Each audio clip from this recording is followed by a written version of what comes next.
Keeping up with email feels like a never-ending battle, doesn't it?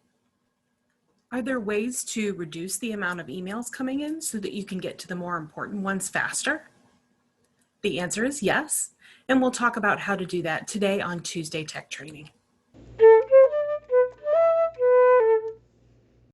Hello, and welcome to today's Tuesday Tech Training. I'm Jennifer Stewart, owner of Gateway Productivity and a digital productivity trainer.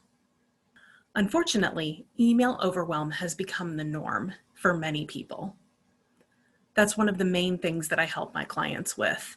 And they come because of many different situations, whether they have too many ads and newsletters coming in, or maybe they have too many emails that they're CC'd on at work. Whatever the issue is for each individual, it always adds up to email overwhelm. One of the key things that I teach them is how to use filters and rules. So that's what we'll talk about today. You probably wonder why I have these pictures up here. This has a lot to do with what filters and rules are and how they work. Colander is used often to get the water filtered off of food. Or the pool filter is used to filter out impurities from the water.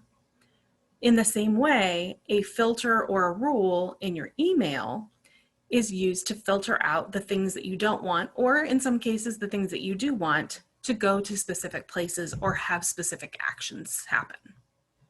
Now that you have the general idea of filters and rules, let's talk about what exactly a filter or a rule is. And I use those interchangeably because different programs call it a different thing. In Outlook and MacMail, it's called rules, but it works exactly the same as filters do in Gmail, Yahoo, AOL, and pretty much all of the rest of the programs.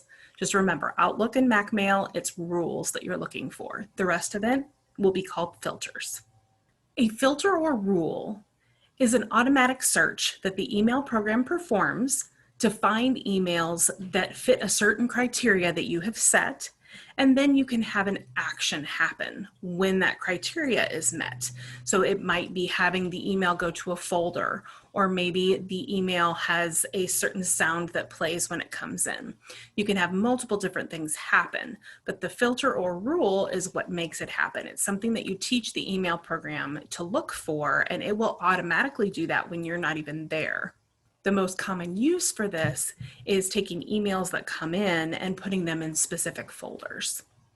Next, we'll talk about how a filter or rule works. It is an if-then statement. If this, then that. If an email comes from a certain email address, then put it in this folder. Or if an email comes from a specific email address, play this sound when it comes in. Another example might be when an email comes in where I'm CC'd, put it in a folder. There's lots of different options of ways that you can build these. Again, the most common being if it has a certain email address, it goes into a specific folder. What's helpful is that in every email program, it kind of breaks it down into the if and then statements. So it has a section that will be if this, so if it comes from an email address, if you're CC'd on it, if the subject line has this certain things, if it has an attachment. There's all different kinds of options, but it will have the first part is always the if statement, if this is happening. The then statement, in some cases, it will be a separate page that you'll be brought to. That's most commonly in Gmail. In other ones, actually, I think Outlook does that as well.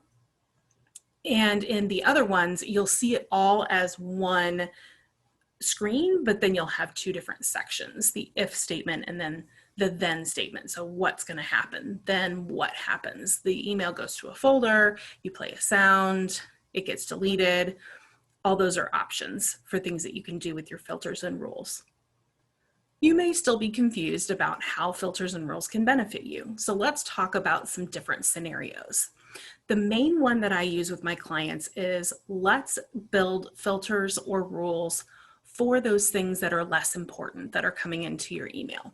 It might be newsletters, it might be ads, it might be those things that you are CC'd on, but you don't necessarily have to read. All of those types of things you can build these filters and rules for, have them go into the folders, and then you determine when you check those folders. That's the key here, is this puts you in charge of your time again in your inbox. You have much less coming into the inbox, and then you determine when you check those folders.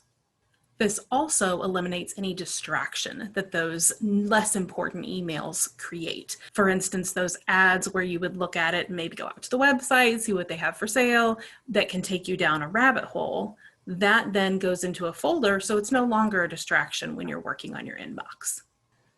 Another way that you can use filters or rules is to create an action folder and have the items that come in where it comes from a specific person and you know there's always an action item, you can have it go directly into the folder.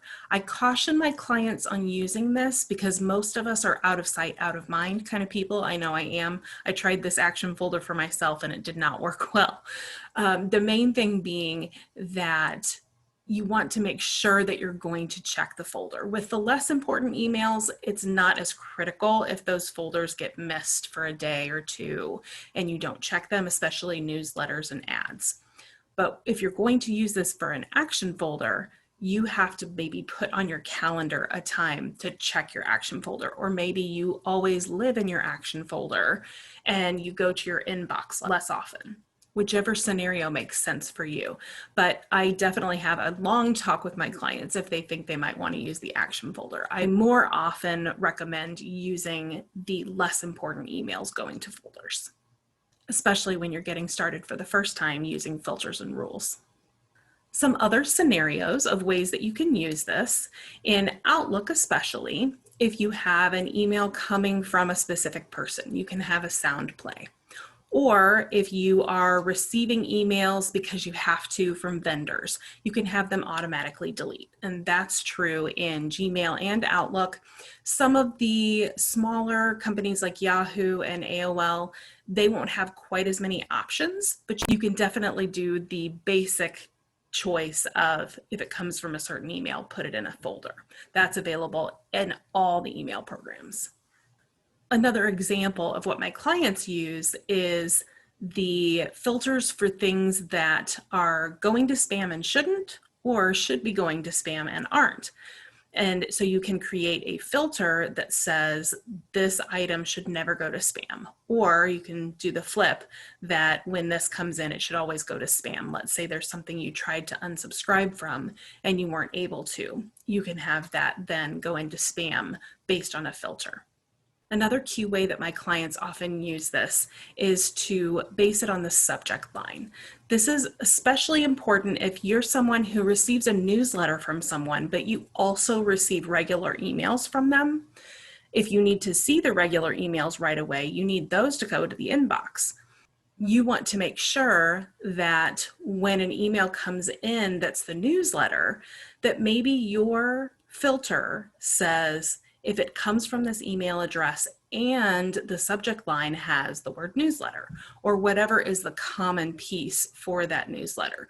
Make sure that it's something that won't carry through to other things, because when you're building these, you need your email program to distinctly see that this one needs to go to the folder, whereas something else does not. So if you're going to use the subject line, it needs to be a word that only would exist in the newsletter and not in a regular email that you would receive from that person. If you're being very diligent about checking that folder, it's not as big of a deal. But a lot of my clients find that they don't check the newsletter folder very often, and sometimes it can be a good indicator that they want to unsubscribe from some of those newsletters. As a recap of what we talked about today, we talked about filters and rules. Rules are in Outlook and MacMail. That's the word you want to look for, is rules. And in the rest of them, you're going to look for filters. We talked about what exactly a filter or rule is, and that is search that your email program does based on criteria that you set. And how it works is an if-then statement. If it comes from an email address, put it in this specific folder. If it comes from this other email address, play a sound when it comes in. If it comes from this other email address, put it in the deleted or the trash folder. Lastly, we talked about the benefits of filters and rules. And that is to save you time, save you distraction, because those emails that aren't as important are not floating around in your inbox and distracting you as you work on the most important things. Or if you're going to use the action folder, you can go straight into a folder and get right down to business with the things that you need to do. Any of these options then puts you back in control of your time, meaning that you decide when you're going to read the emails in the action folder or the emails in the newsletter folder or the ads folder, or however you decide to build it. Have you had a light bulb moment from this training? If so, please let me know in the comments below. You can also give the video a thumbs up, or you can share it with someone you think could benefit from the information. If you'd like to, you can also subscribe to this channel, and that's the red button below. What that will do is give you notifications when there's new videos that are posted each week. Thank you for joining me, and I'll see you next time.